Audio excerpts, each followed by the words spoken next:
Sale de esto. Hola, hola amigos y amigas de País Lobo. Soy Rocío Gambra y el día de hoy me encuentro junto al analista internacional de la Universidad Central, Edgardo Riveros. ¿Cómo está, profesor? Muy bien, un placer saludarla y dispuesto a contestar sus interrogantes, sus preguntas, a conversar sobre este proceso que ha llamado la atención, ¿cierto? Así es, porque hasta ahora hemos sido bombardeados de Milei, de estas elecciones que en verdad muchos no entendemos muy bien de qué se tratan, pero que son bastante relevantes porque son del país vecino y que al parecer sorprendieron bastante por los resultados. La primera pregunta que tengo es, ¿qué son las elecciones PASO en Argentina? Bueno, las pasos son primarias abiertas que tienen la característica de que son obligatorias y que implican una suerte de encuesta formal porque tienen derecho y obligación de concurrir todos los ciudadanos para definir las candidaturas. En este caso, las candidaturas presidenciales, también algunas otras de nivel provincial. De tal manera que no es esta la elección definitiva, sino que son elecciones que están establecidas en el marco constitucional y legal de Argentina, como digo, para definir las candidaturas. Ahora, como son simultáneas, ¿ah? Porque también esa es la otra característica de la sigla PASO, ¿no? Primarias Ujú. abiertas, simultáneas y obligatorias. A eso obedece la sigla. Como son simultáneas, todos los conglomerados que aspiran a tener candidatura presidencial participan de este proceso. Entonces, por cierto que como es una votación propiamente tal, constituye un punto de referencia importante. Ahora, no necesariamente el resultado que se ha producido va a ser el resultado que vamos a tener en las elecciones del domingo 22 de octubre, que son las elecciones propiamente tal. Ujú. Ahora, estas elecciones producidas en las PASO el domingo pasado han dejado un cuadro que es, diría yo, novedoso en el mapa político argentino, que es el hecho de que percibimos una confluencia de 3/3 en el ámbito político argentino, cuestión que es novedosa, porque hasta ahora veíamos un mapa electoral que era más bien de dos bloques. Ahora aparece Milei y aparece no tan solo dominando un tercio, sino que el tercio mayor, porque él obtuvo 30,04% de los votos, y lo que es el conglomerado de derecha tradicional que está bajo el Juntos por el Cambio, esa es la, numeración, nominación que tiene, Juntos por el Ujú. Cambio, obtuvo 28,27% de los votos.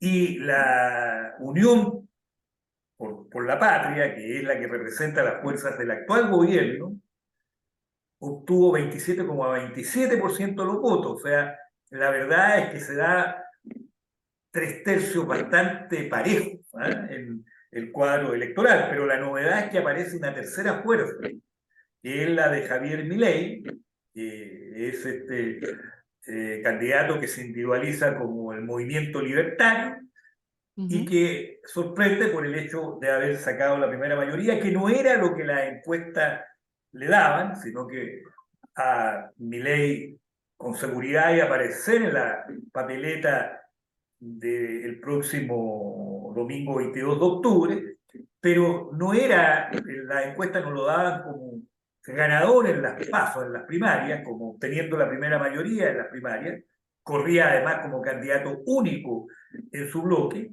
mientras que Patricia Bullrich, que fue la que resultó nominada por el movimiento Juntos por el Cambio, que es el movimiento de oposición tradicional al actual gobierno, y que anteriormente tuvo al presidente Macri como elegido como presidente de la República.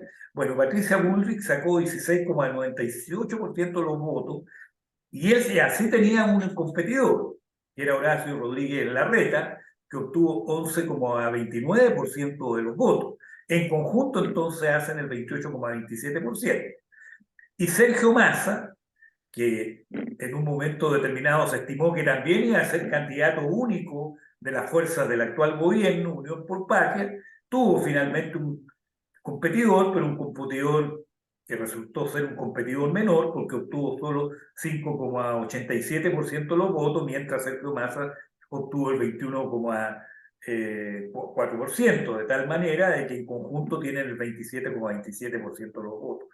Entonces, esta situación de 3/3 es la que abre la gran incertidumbre de qué es lo que va a pasar en definitiva en las elecciones del 22 de octubre. Lo más posible es que ninguno obtenga la elección ese día 22 de octubre y tengan que ir a una segunda vuelta electoral.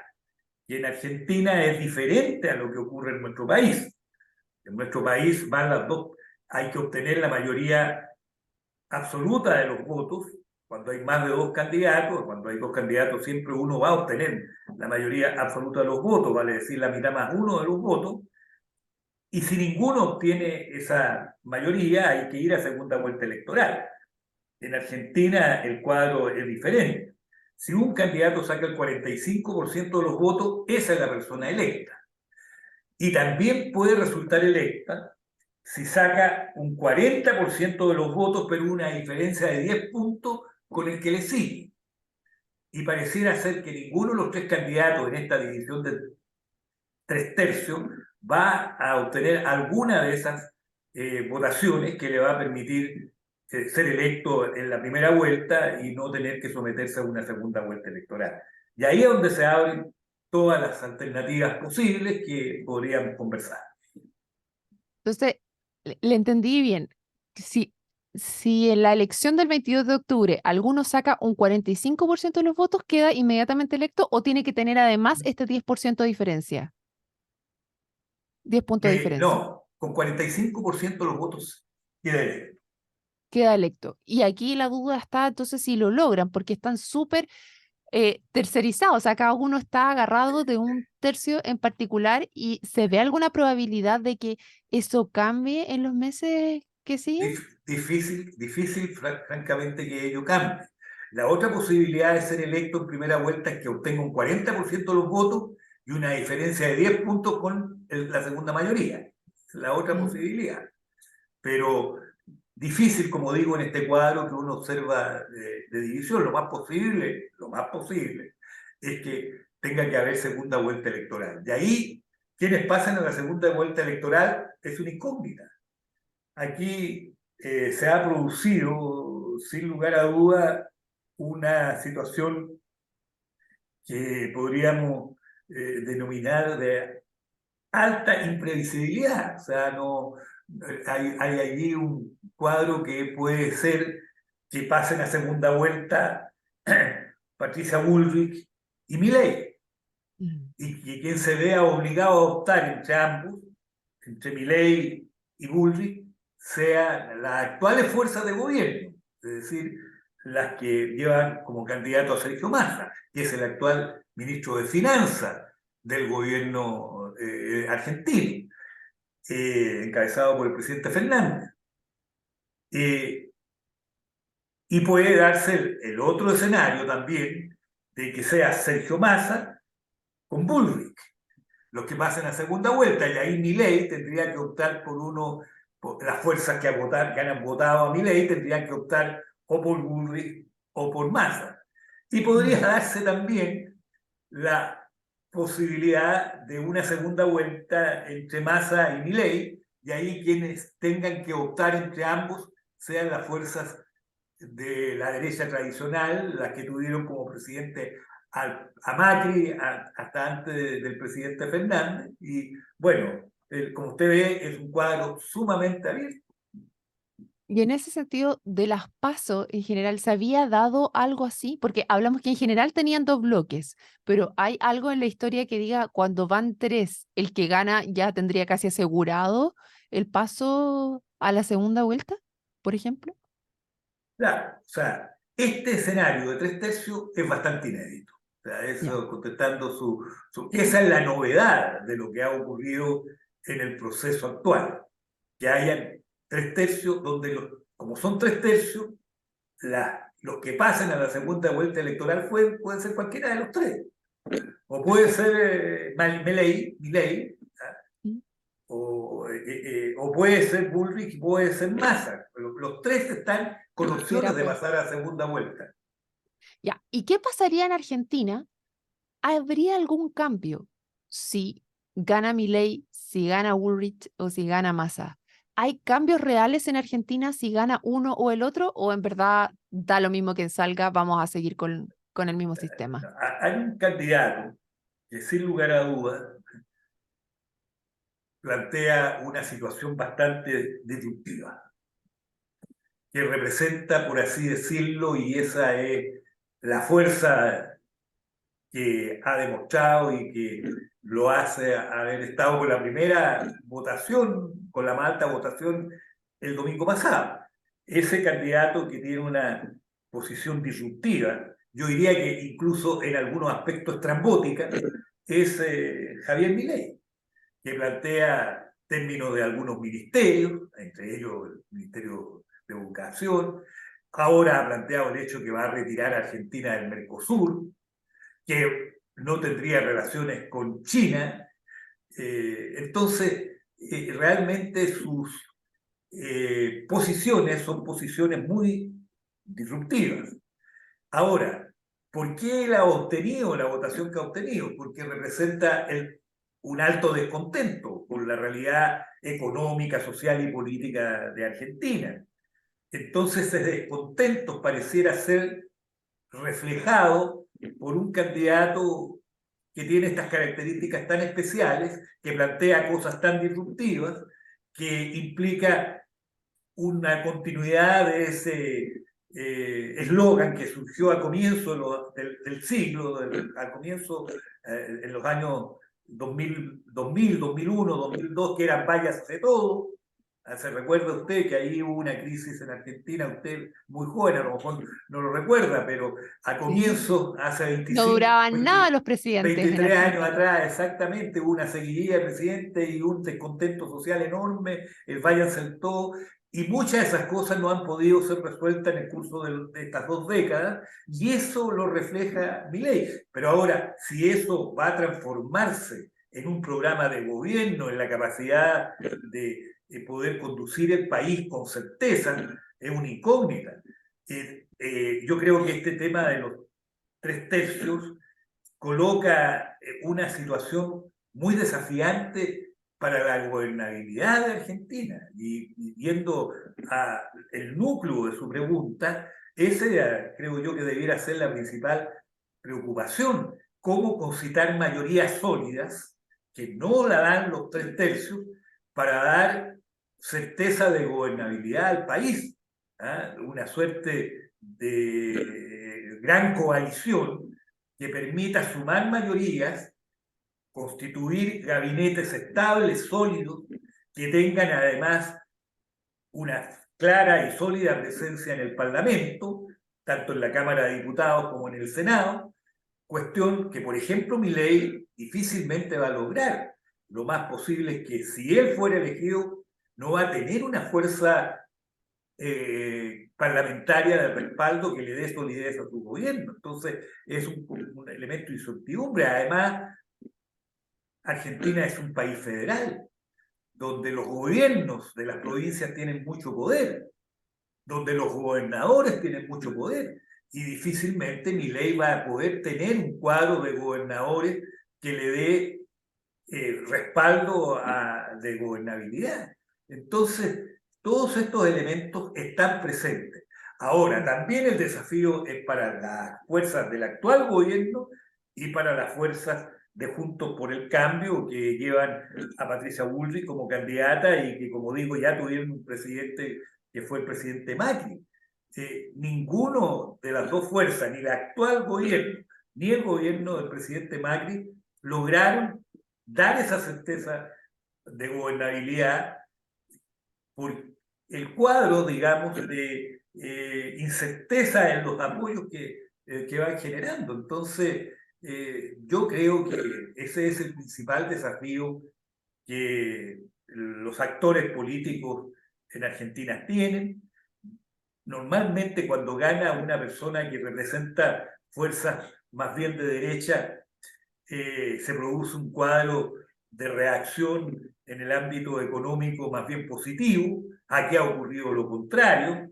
La verdad es que el cuadro que se ha producido después del resultado de las PASO es que los bonos argentinos se desplomaron hasta un 12% los días siguientes a la elección, o sea, lunes, martes, miércoles pasado.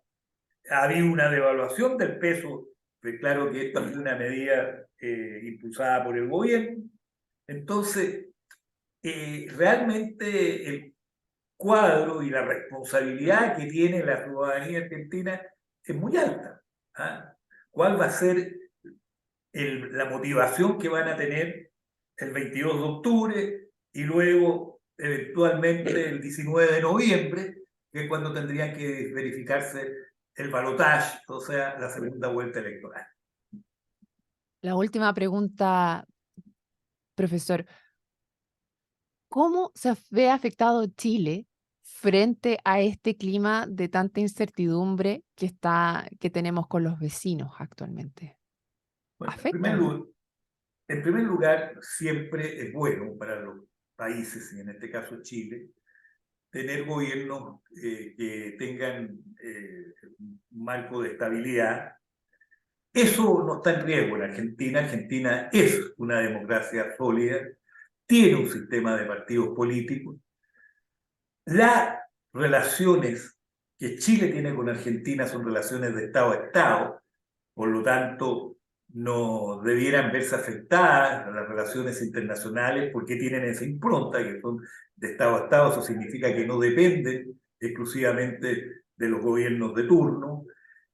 Pueden haber diferencias políticas, personales en los respectivos gobiernos, pero eso no significa de que no vayan a tener una relación adecuada, fluida. No creo que eso esté en cuestión.